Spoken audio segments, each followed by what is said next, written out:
For over 3,000 years, no one knew this place even existed.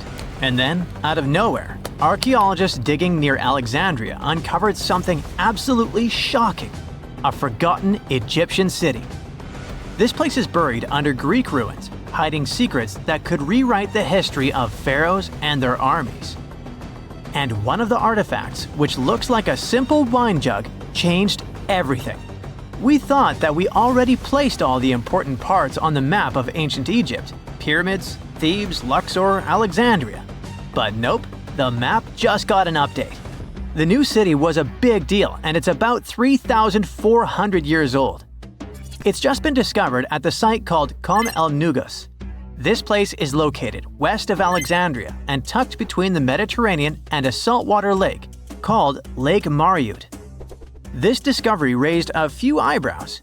Scientists thought that this place used to be empty and that it was only settled by the Greeks in about 332 BCE.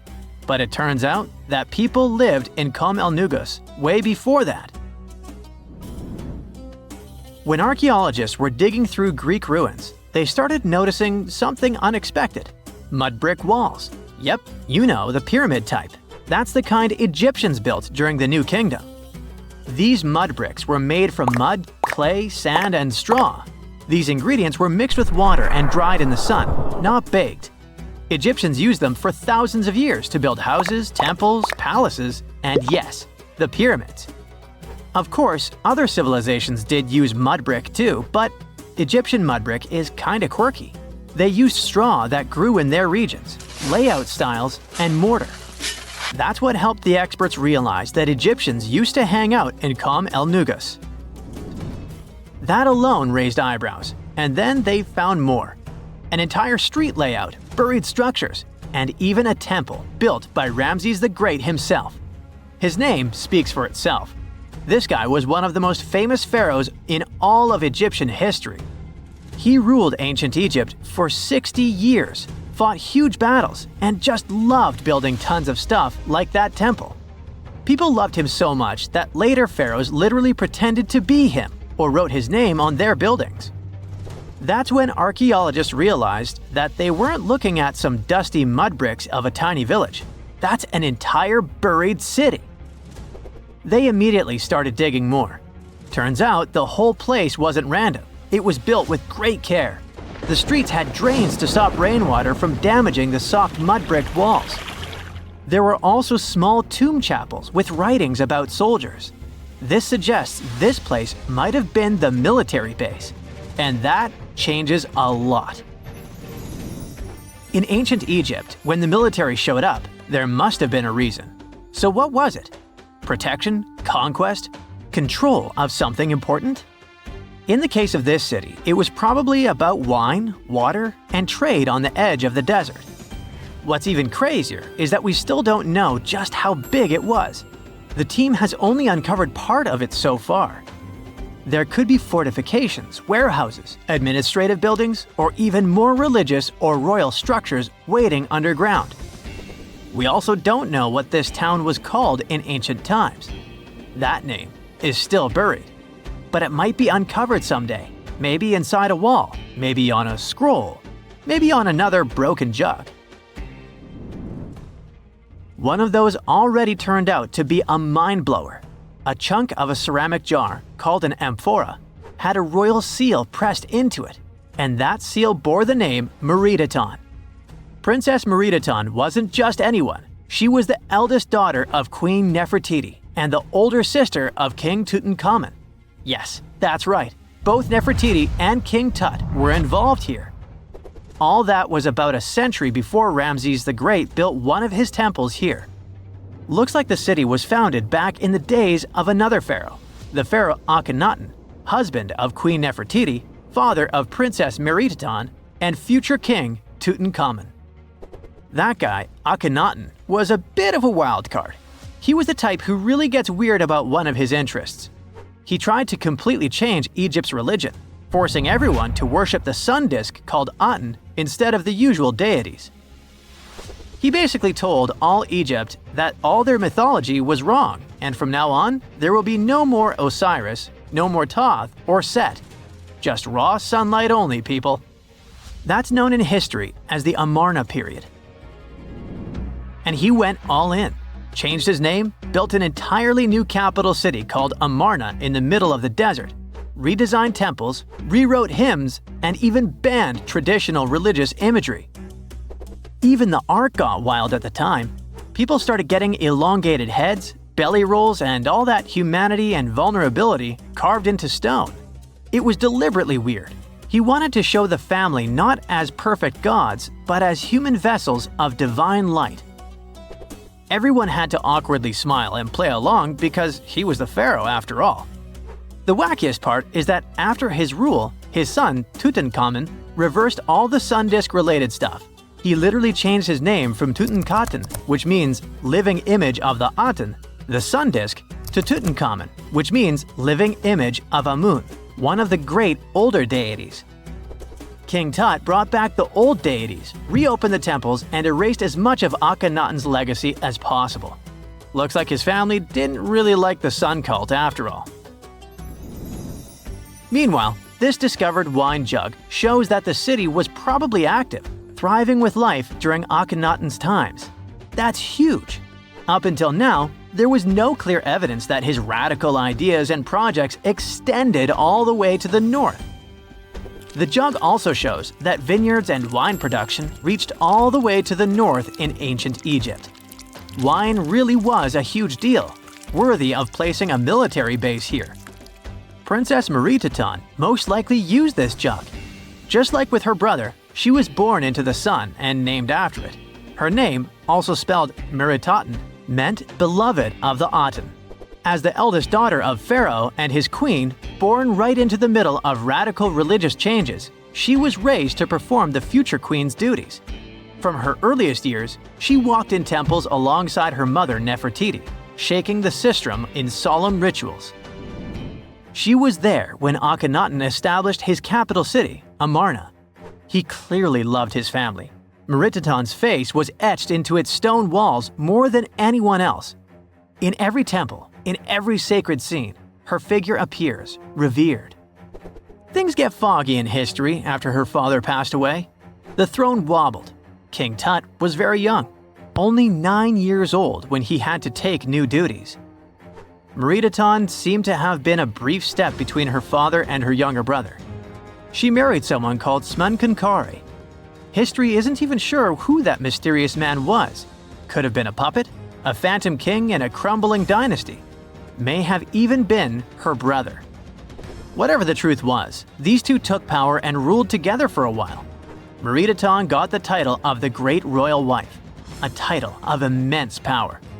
But Smenkhkare was a very short-lived ruler. He passed away just in about a year. There are some speculations among historians that Meritaten was the actual ruler, the informal female pharaoh, because her brother was too young. Some theories say that she raised Tutankhamun and became a sort of queen regent, mentoring the child who would be used to restore the old order. But all this is unconfirmed. It's very hard for historians to find information about that time because the Amarna period was later condemned. The successors wanted to wipe away Akhenaten's heresy and everything attached to it. This included Meritaten. So even if she ruled, even if she mothered Tut, they tried to bury her in the sands of history. In any case, perhaps this new uncovered city will tell us more about the mysteries of the Amarna period, one of the most chaotic periods of ancient Egypt. This coffin seems to defy logic.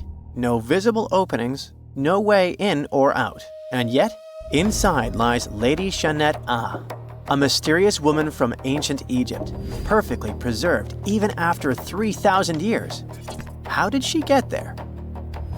It was the third intermediate period in Egypt, a time between great dynasties. Pharaohs wore the blue crowns. Priests in Thebes were almost as powerful as kings. Markets were filled with the cries of merchants selling dates, papyrus, and precious perfumes. Lady Dai was in her late 30s or early 40s, old age by Egyptian standards of that time. Like other Egyptians at the time, she ate meals of bread, lentils, and fish. By that age, her teeth were already badly worn down, yellowish with enamel eroded, because food in ancient Egypt often had grains of sand in it. But she wasn't just a regular woman. When she passed away for unknown reasons, her burial was lavish. Locals wrapped her body in expensive linen and adorned with artificial eyes to replace her real ones that would help her see in the afterlife. And that's exactly how we found her 3,000 years later, in a beautifully decorated sarcophagus.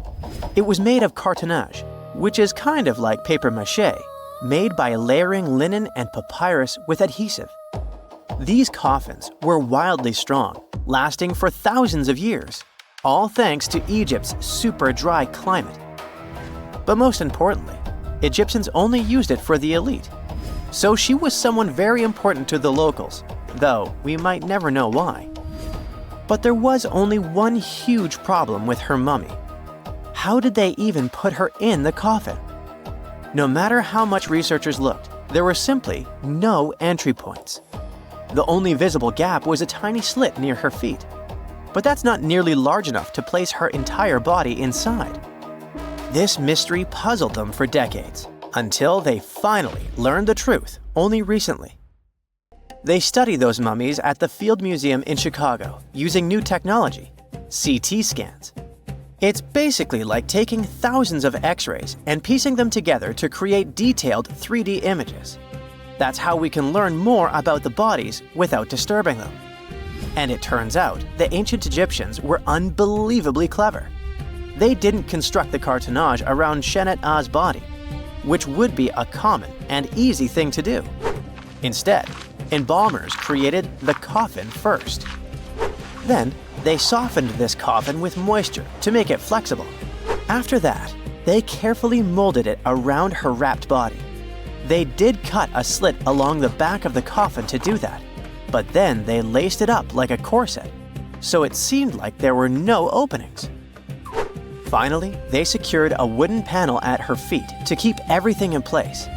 That's where the tiny slit came from. Usually, the insides were removed and put in jars, symbolically guarded by the 4 sons of Horus. Egyptians believed that the deceased would need all that stuff once they got into the afterlife. They also thought it would help preserve the body for ages, which, as we can see, worked amazingly well.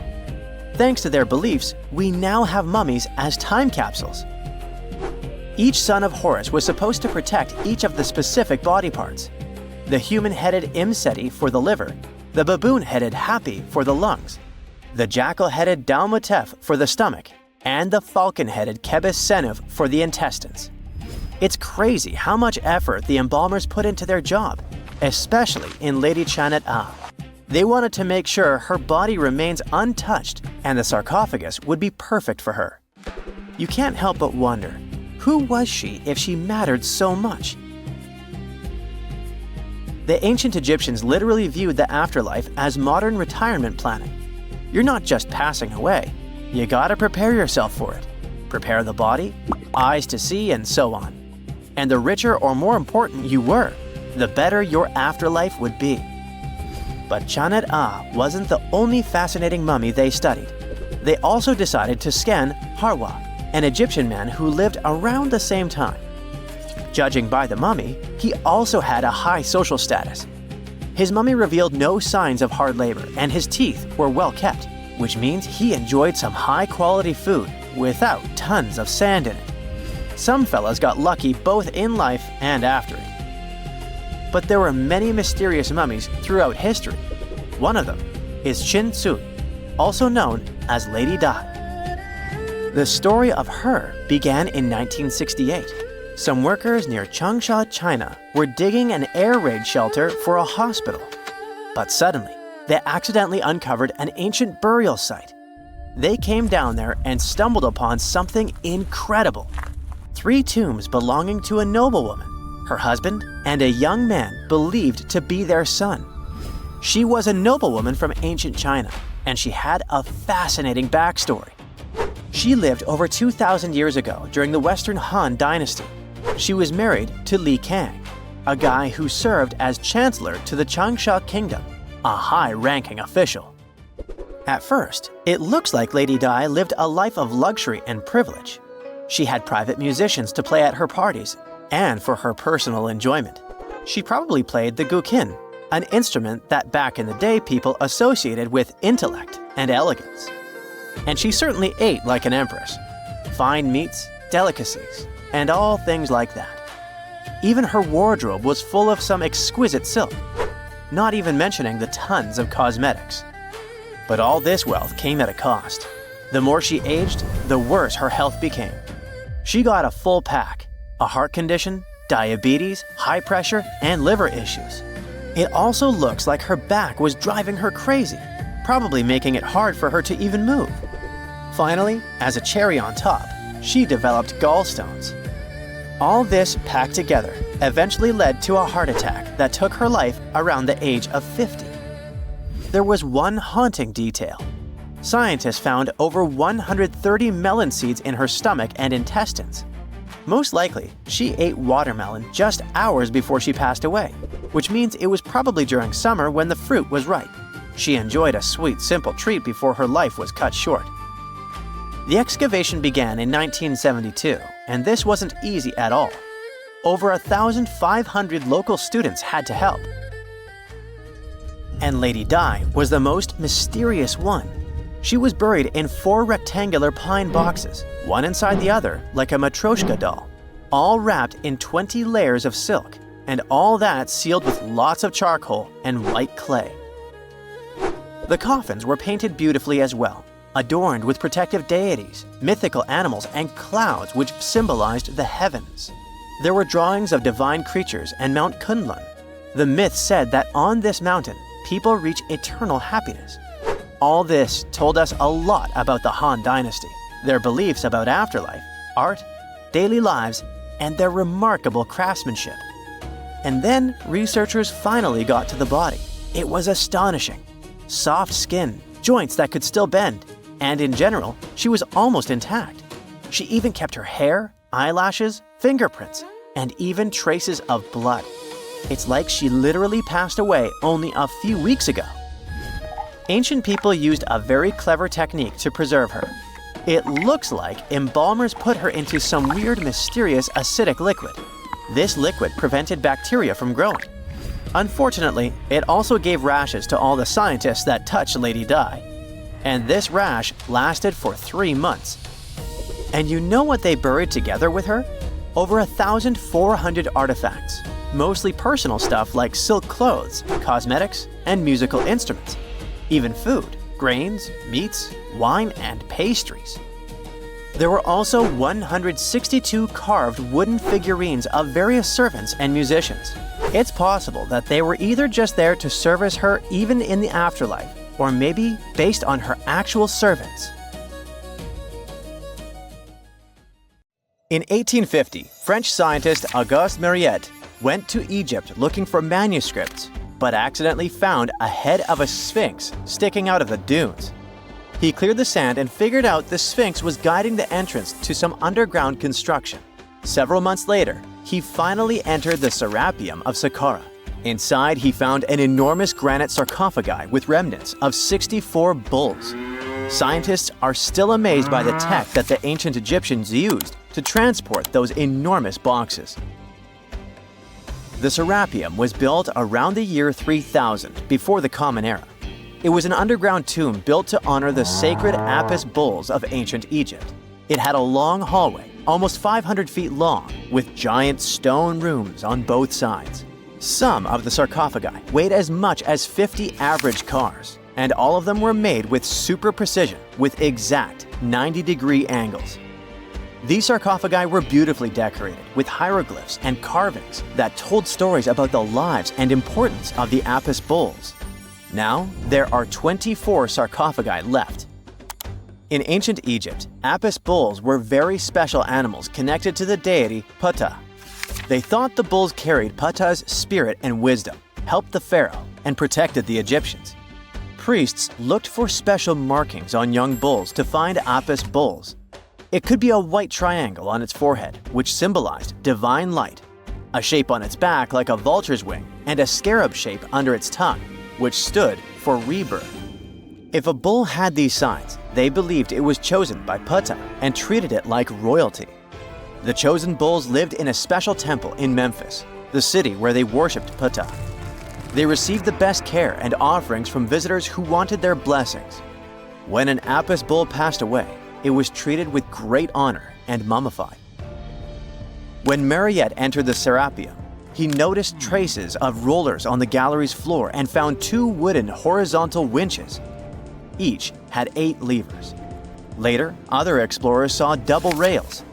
The burial chambers were lower than the hallway floor. To get the boxes into place, workers filled the chambers with sand so the sarcophagi could be rolled in straight. Then they slowly removed the sand to gently lower the boxes into perfectly cut spaces in the bedrock. A carved stone sign found in the Serapeum said it took 28 days to move just one sarcophagus and its lid into its spot during the time of Ptolemy II. The extreme precision of the sarcophagi with 90-degree angles also has an explanation. Ancient Egyptians wrote texts, or rather, papyrus, on geometry a long time ago.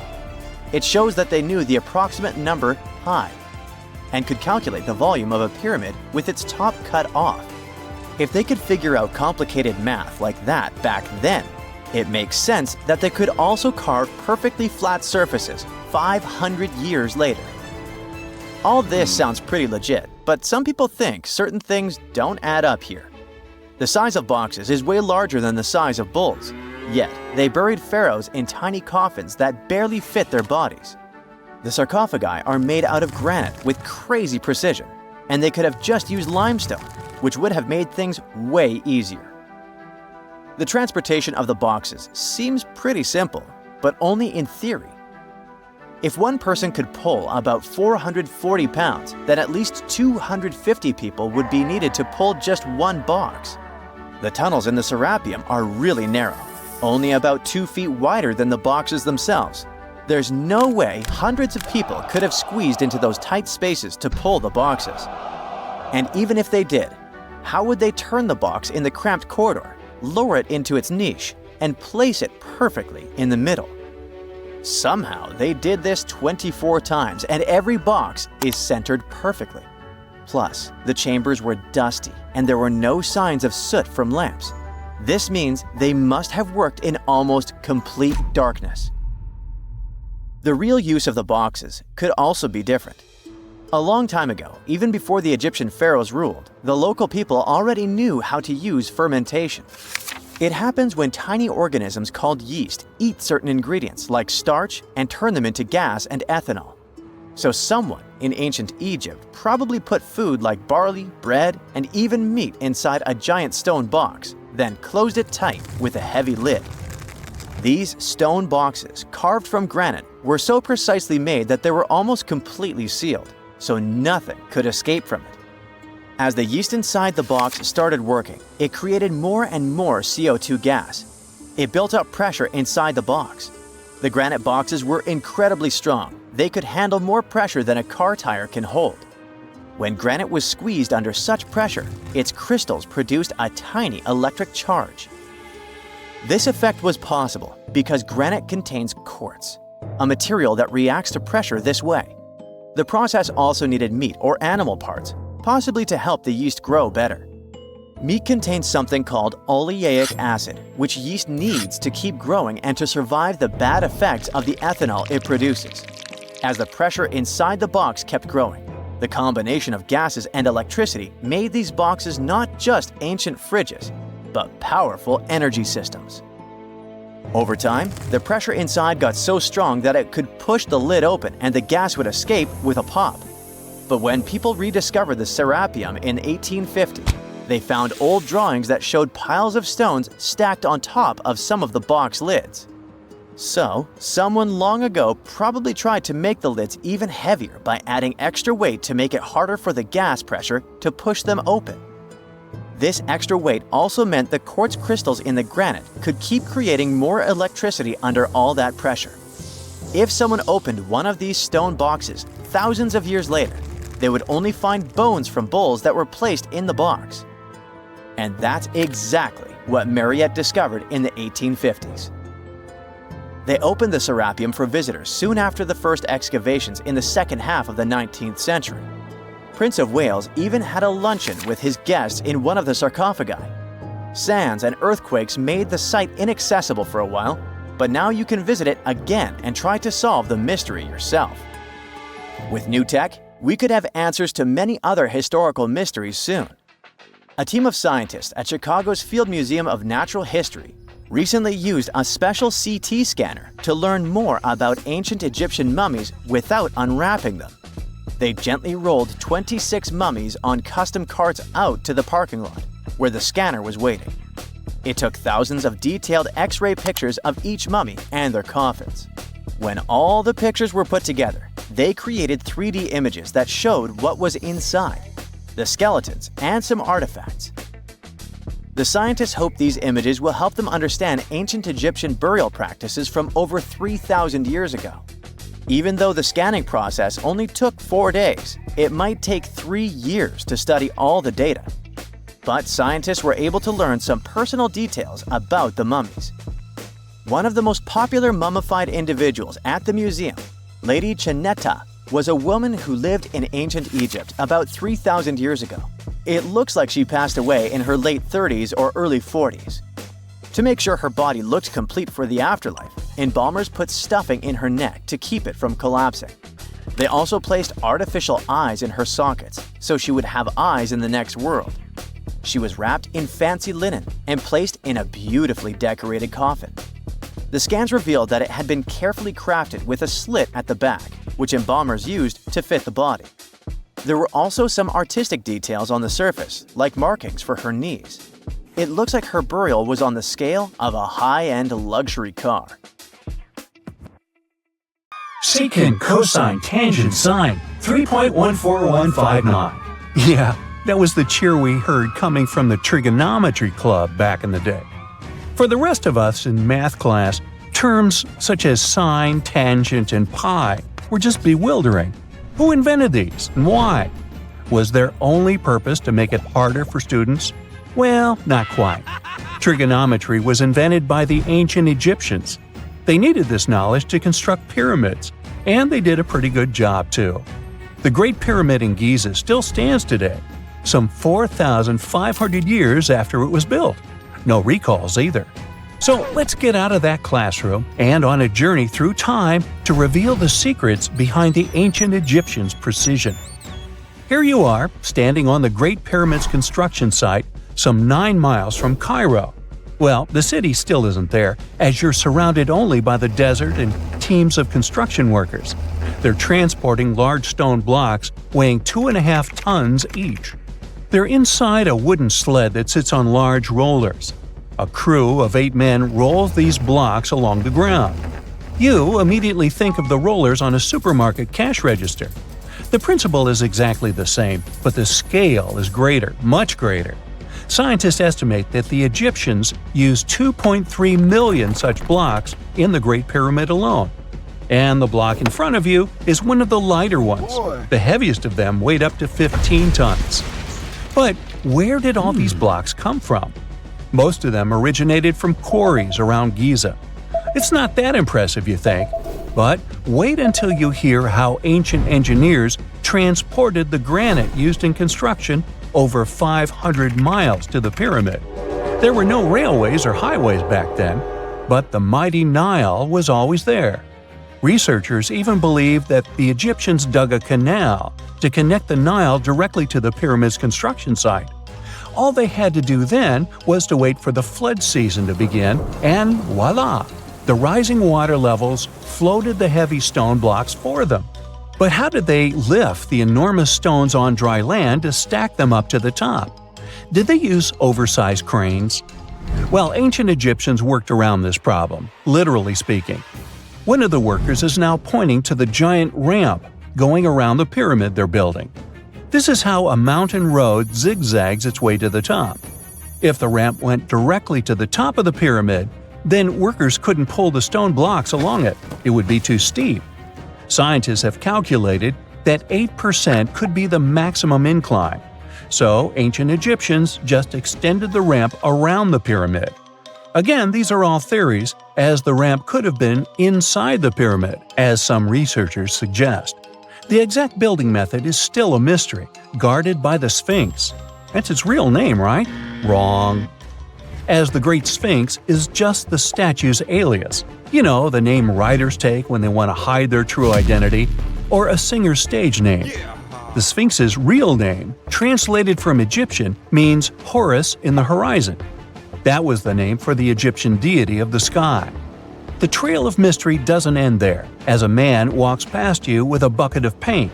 He's going to add a touch of color to the Great Sphinx. Researchers found specks of this red color next to its ear. That was some strong paint, as it survived for thousands of years. You are now standing straight in front of the Sphinx. You look up. It's very tall, right? 66 feet to be precise. Now resist the urge to take a selfie. You can do it. Now you notice something else. It looks like the Sphinx is in the center of a giant triangle in the back. That's one side of the Great Pyramid. And no, your eyes are not playing tricks on you. The Sphinx really does sit in the center of the pyramid's lateral face. Here's where math comes in handy. A pyramid has 4 sides, called lateral faces. There's also a 5th face, the base, but that's not visible. It's, wait for it, face down.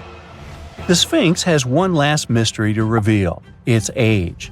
Scientists agree that Pharaoh Khafre built the Sphinx. He ruled after his father, who had built a great pyramid nearby. So both structures were finished around the same time. Let's talk about numbers again. You've heard of Cleopatra, the Egyptian princess described as a woman of great beauty. Hello? She saw the pyramids, but she lived closer to the time of the first iPhone than the time of the people who built the pyramids. Fascinating, right? You can see thousands of people around you. They're working hard to build the pharaoh's tomb. But how many of them are there exactly? One Greek philosopher estimated there were as many as 100,000 workers. Seems like an okay number for such an enormous structure, but it can't be true.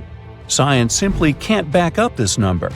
Egyptologists put the total number of workers at 30,000. And yes, Indiana Jones was one of them, at least on the big screen, but he showed up late. Egyptologists know a lot about the pyramids, but not everything. Not because they don't want to, but because they haven't yet dug up enough evidence. They can only guess how the building process went. First, engineers would arrive to choose the right spot and do the necessary measurements. That's why they needed all that complicated math. Then, it's time for sourcing the material, the large stone blocks I mentioned earlier. When boats deliver them to the site of the future pyramid, workers can finally do their thing. They operated in smaller groups, but there were at least 2,000 of them chiseling and carving away at any given time. Sounds like a typical construction site today? Well, that's because it is, just thousands of years ago.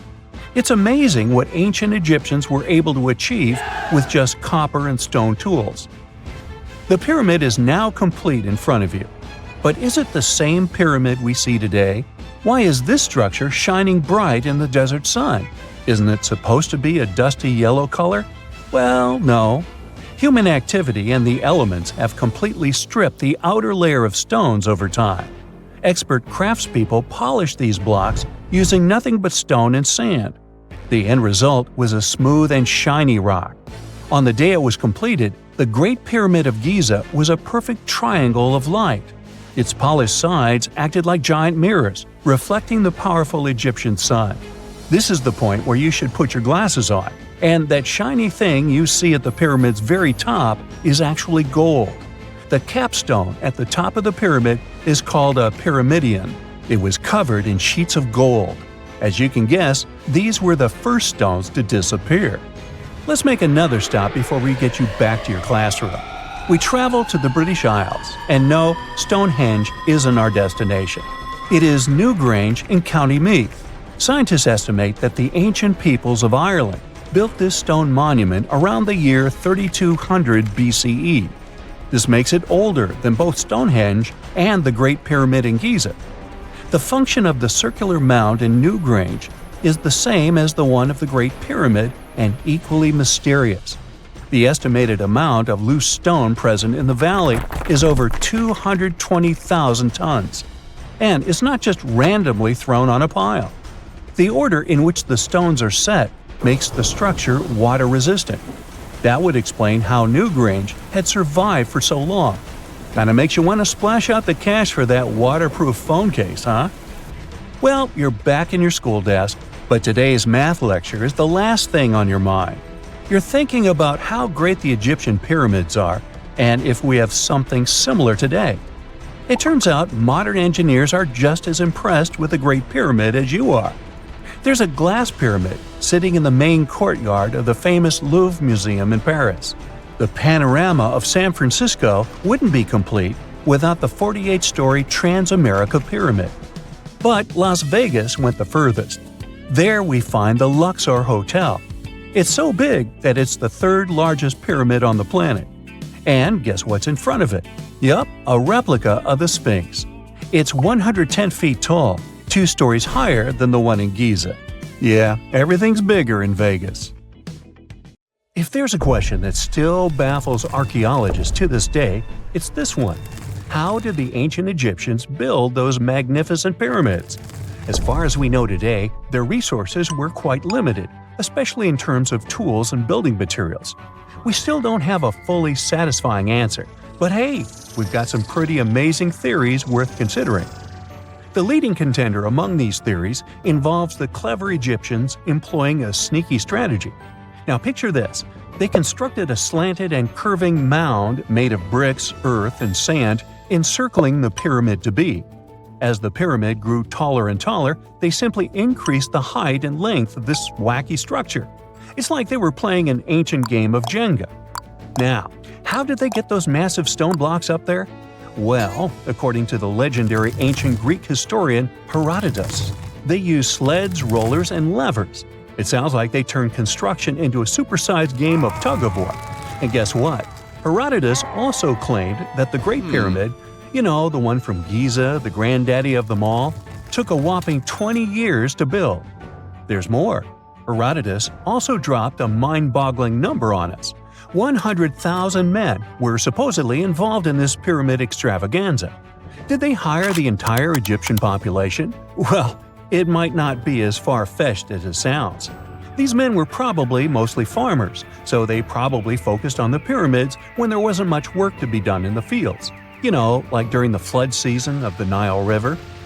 Obviously, specialists in the archaeological community had something to add to this theory. By the late 20th century, they discovered some evidence that suggests the workforce might have been smaller and more permanent than previously thought.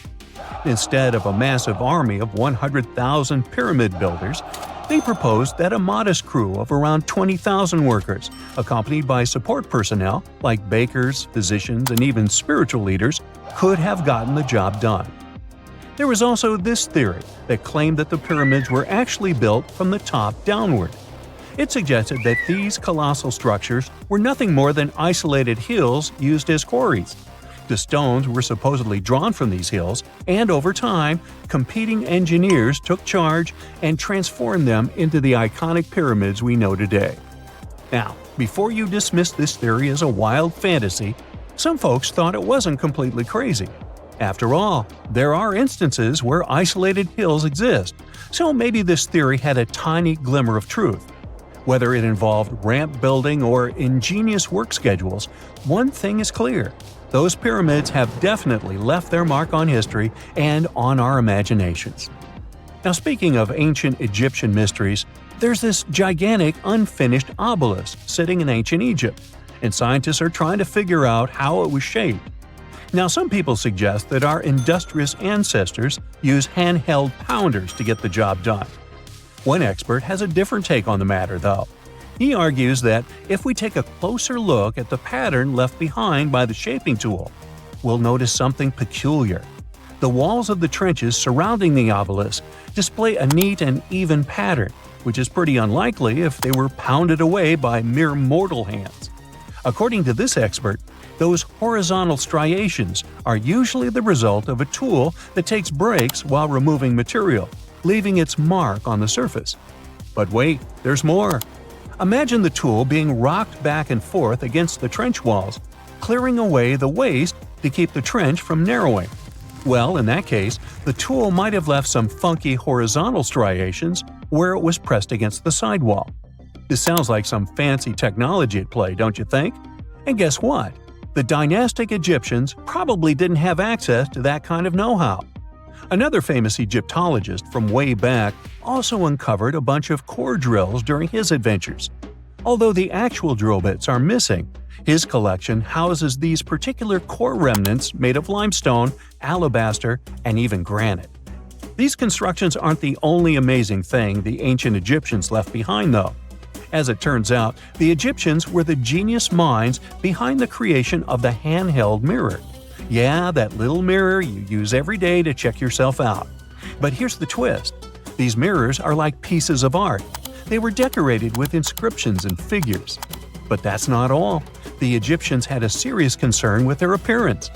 They knew the importance of personal hygiene and looking fabulous. So, in their quest for pearly whites, they invented toothbrushes and toothpaste. Dental problems were pretty common back then, and their smiles weren't exactly all white. Dentistry wasn't their strongest suit, you see. Maybe their minds were distracted by all that pyramid building.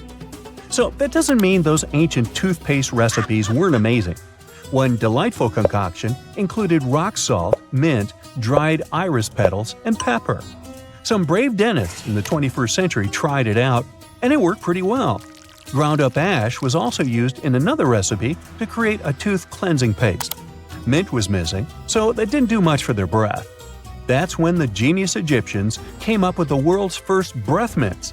They made tablets from heated spices like cinnamon, and they mixed it with honey. Now, let's shift gears to home decor, Egyptian style. They surely took ornamentation to the next level. While the concept of decorating furniture started in Mesopotamia, the Egyptians cranked it up a notch. They went all out with different colors of ink and even developed various weights of paper. Oh, and let's not forget about those cute little area rugs we all have in our homes today. Guess who came up with the idea? Yep, the Egyptians. They used the versatile papyrus plant to make those cozy rugs. And speaking of trends, the Egyptians loved their knickknacks. They had an assortment of small figurines in the shapes of cats, dogs, and people. These statues were made from various materials, like simple sun-dried mud to the ultimate bling of gold. It all depended on how loaded you were. The Egyptians were also all about farming, and they knew that clean water was crucial for their crops and animals. That's why they came up with some nifty inventions and techniques to make sure their land was fertile and their plants were happy. First off, they had the genius idea of using ox-drawn plows. They had two types of plows, heavy and light. The heavy plow would strut its stuff, cutting deep furrows in the soil, while the lighter plow followed behind, fluffing up the earth. But they didn't stop there. After plowing, the Egyptians would break up clumps of soil and sow the rows with seeds. To give those seeds a good old squish into the furrows, they'd march their livestock across the field, effectively closing up the furrows. But hey, all that hard work would be pointless if their seeds were as dry as the Sahara. That's where irrigation comes into play. The Egyptians were so good at it that other cultures, like the Greeks and Romans, couldn't help but copy their techniques. Now let's switch gears and talk about the marvelous architecture of ancient Egypt. These folks weren't just skilled farmers, they were also architectural maestros. They built these fancy canals to carry water to farms and villages, and boy, did they know how to make those canals look pretty. Just imagine strolling along a canal lined with ornate structures. The pharaoh Ramesses the Great was quite the overachiever when it came to construction. One of his mind-blowing creations was the construction located at Abu Simbel. This building was designed so that twice a year, the sun would shine directly into it and illuminate the statues of Ramesses. And let's not forget about the corbelled arch. Without this architectural gem, we'd be missing out on some mind-boggling structures like the Great Pyramid. The Egyptians knew how to make things stand tall and proud, thanks to their engineering and construction wizardry. They built grand halls and inner sanctums that make your jaw drop, and some of these temples doubled as astronomical observatories. A gruesome discovery took place in Egypt some years ago. You want to hear about it? 16 human hands, carefully buried in 4 eerie pits. They didn't look too much like human hands at first, since they were abnormally large, but they were. Weirdly, there were only right hands. No left hands were in sight. It turned out that it points to the practice of an ancient dark ritual. Old Egyptian art and tales talked of a ceremony where warriors would present the right hand of their adversaries as proof of victory and ask for gold in return. Egyptians believed in the afterlife, so cutting off someone's hand meant you cut off their power eternally.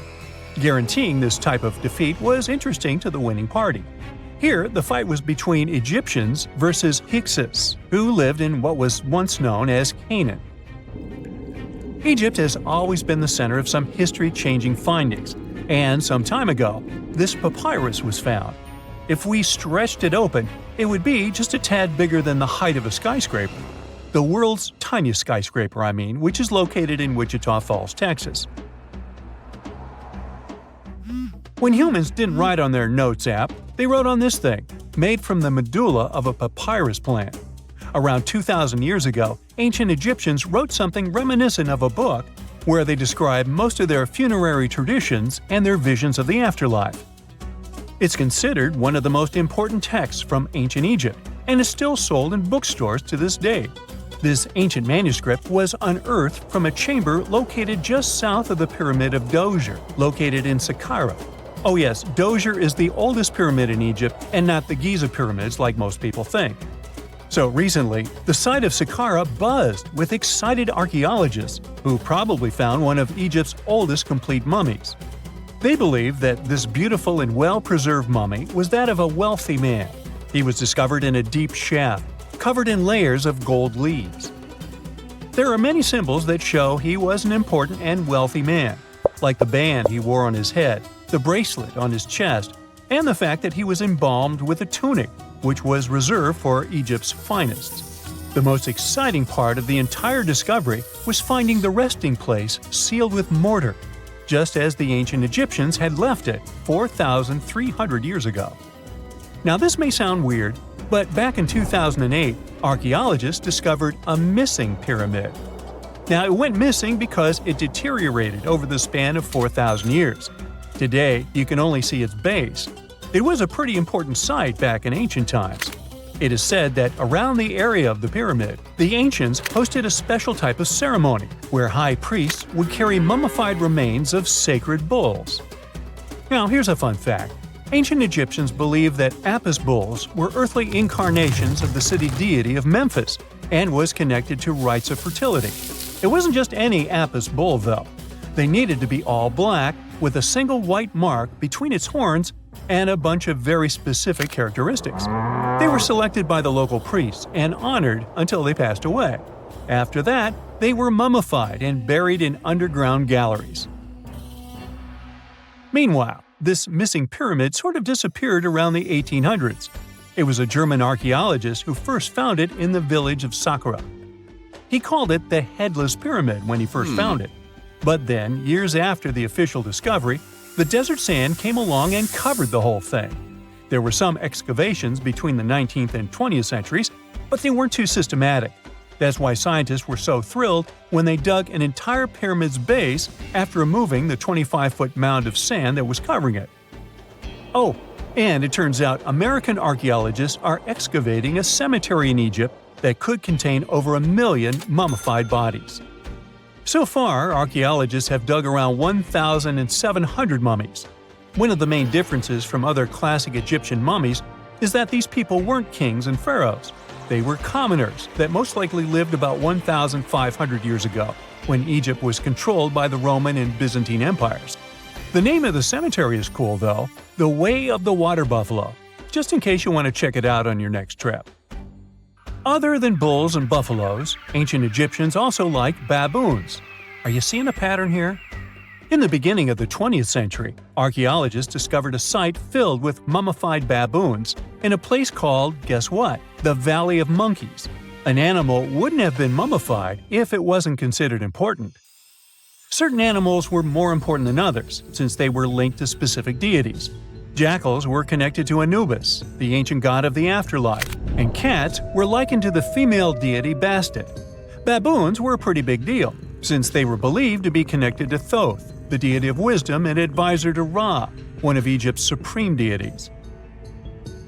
The archaeologists who studied these animals weren't too happy. They think these baboons were kept inside and were deprived of sunlight for most of their lives. They had extreme vitamin D deficiencies and they were poorly fed. Maybe Thoth got angry with these baboon keepers. Just a guess. Since there's never a boring day for archaeologists in Egypt, they also found human mummies with golden tongues. Since Egyptians were all about the afterlife, they believed that golden tongues might help a person speak once they pass to the other side. I mean, it's a long shot, but hey, why not? Some of these mummies were placed in wooden coffins with goods, such as necklaces, pottery, golden artifacts in the shape of lotus flowers and scarab beetles, and iPhones. Just kidding. A new temple was also unearthed recently in Egypt. Scientists believe it was dedicated to honor Zeus Cassios. That deity would be a cross between Zeus, the almighty Greek deity of the sky, and Mount Cassios. While digging around the Sinai Peninsula in Egypt, archaeologists spotted 2 pink granite columns poking out of the ground, and bingo. They believe these columns represented the temple's front gate and collapsed during an earthquake many years ago. And speaking of deities, there weren't only super serious deities. Recently, scientists unearthed a golden ring in a city south of Cairo. No, Frodo, it's not magical. It was a normal gold ring, but it had the depiction of the deity of fun, officially named Bes. This deity is often described in sacred texts as a happy chubby dwarf. Today, many tattoos we get are sorta deprived of any sense and are made of aesthetic purposes only. In ancient Egypt, though, women would get tattoos as a token of protection for childbirth. That's what scientists think, at least. Around the Nile region, scientists found some mummies that had well-preserved tattoos, which is a rarity since the skin deteriorates so easily. 2 of these women tattooed their lower backs, and the drawings were simple. They were mostly pictures, including that same chubby dwarf we just talked about, Bes. He also had a side hustle as the protector of women during childbirth.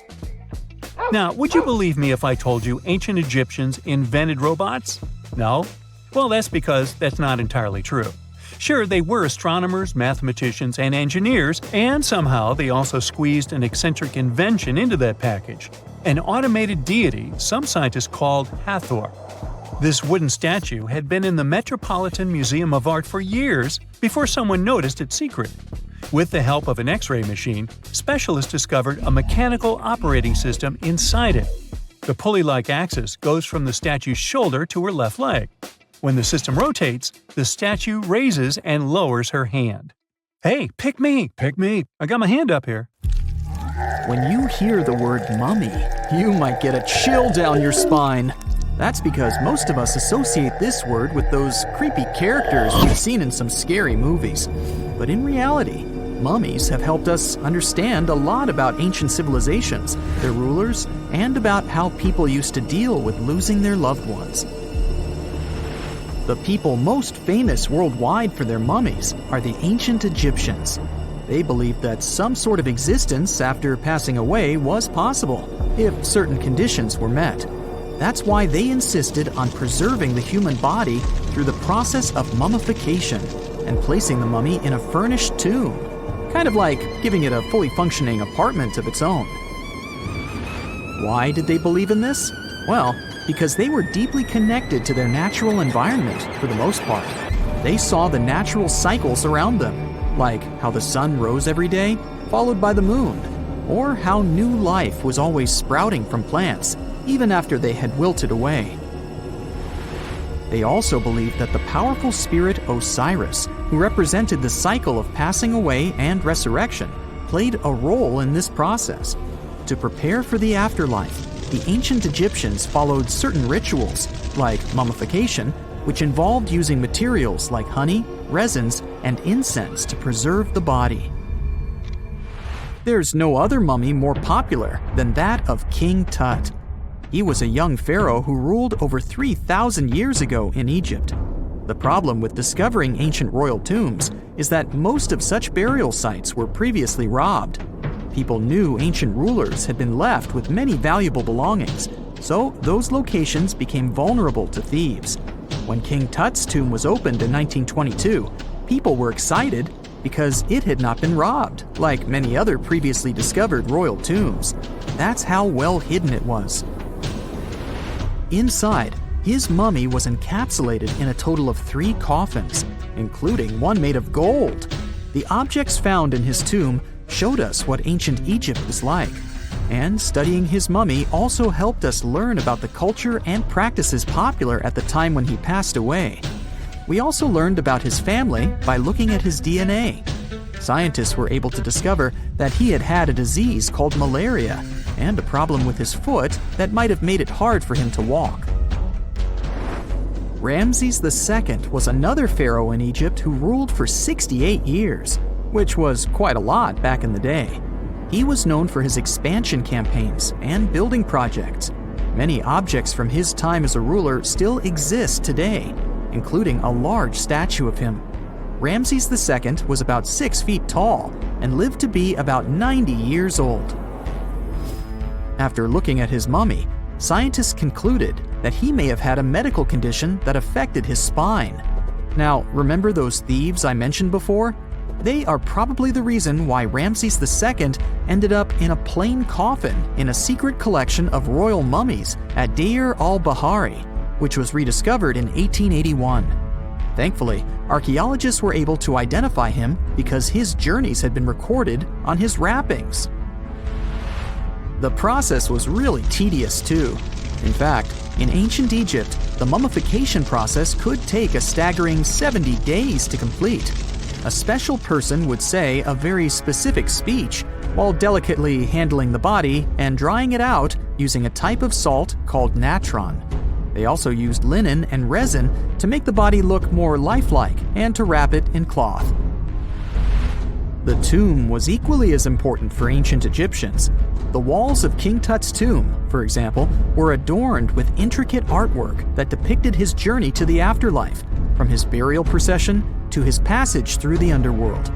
The ancient Egyptians believed that everyone made this journey after passing away, and they filled their tombs with items and paintings to help the person in their spiritual travels.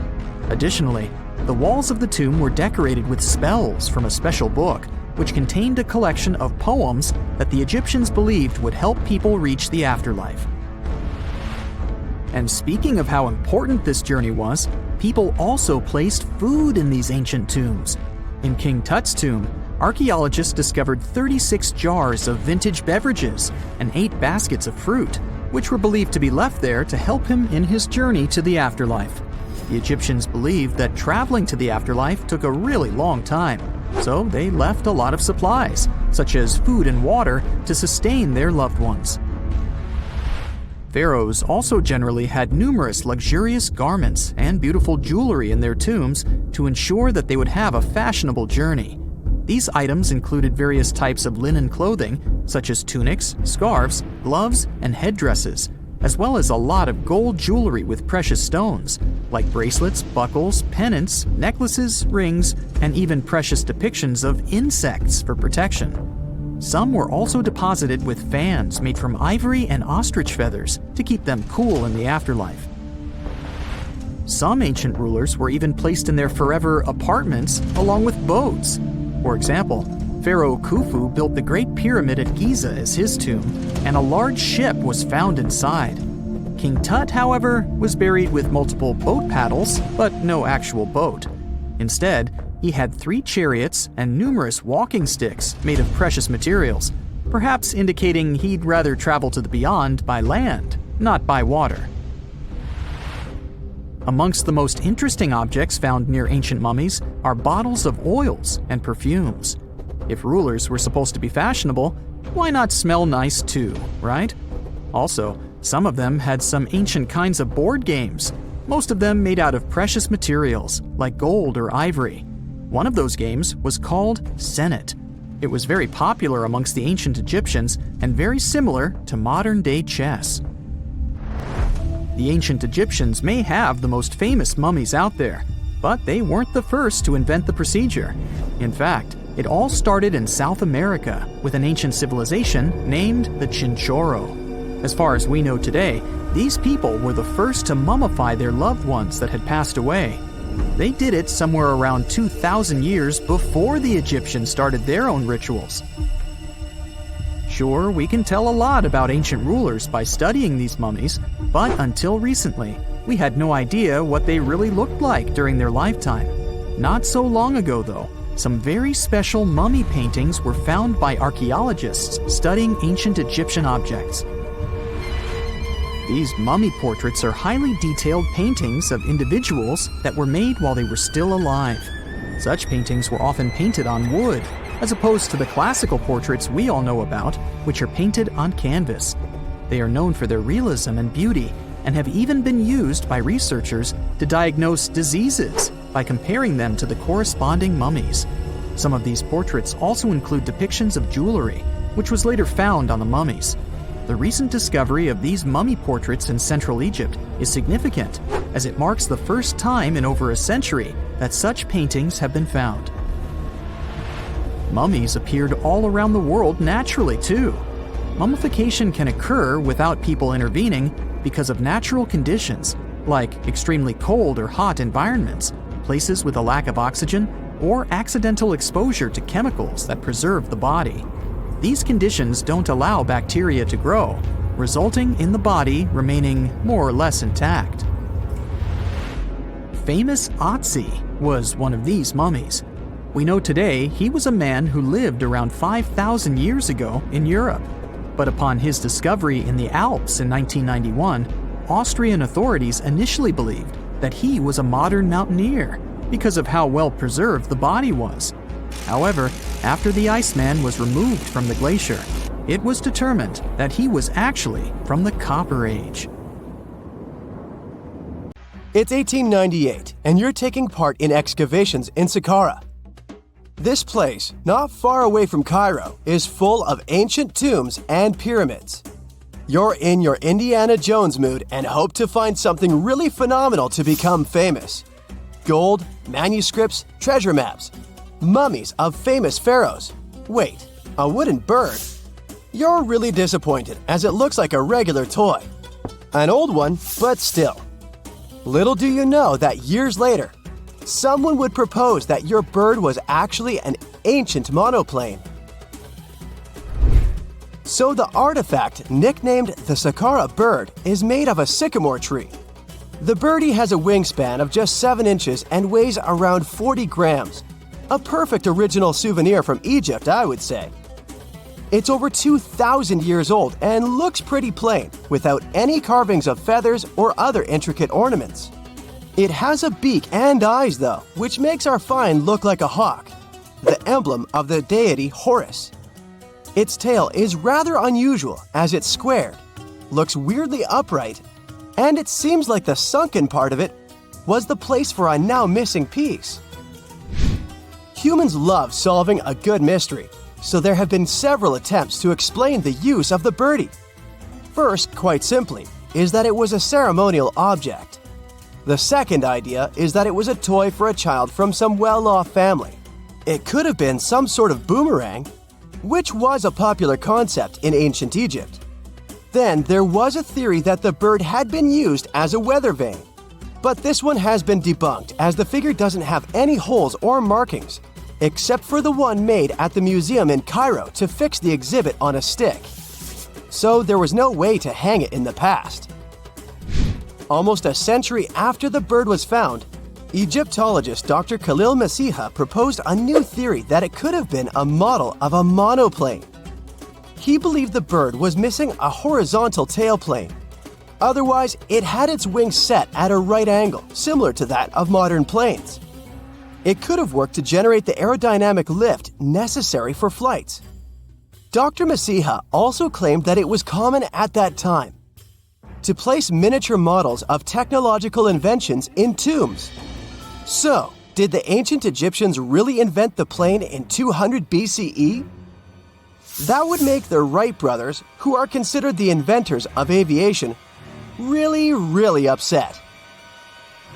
They made one of their first flights only in 1903. There's just one way to know for sure, and that is to test the model.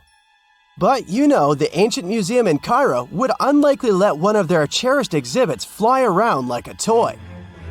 That's why glider designer Martin Gregory built a similar model, this time of balsa wood, and concluded that even with the missing tailplane, the plane wasn't much of a flyer. Case solved? Not really. This didn't sound convincing enough to the History Channel, so they invited an aerodynamics expert to build another replica of the bird.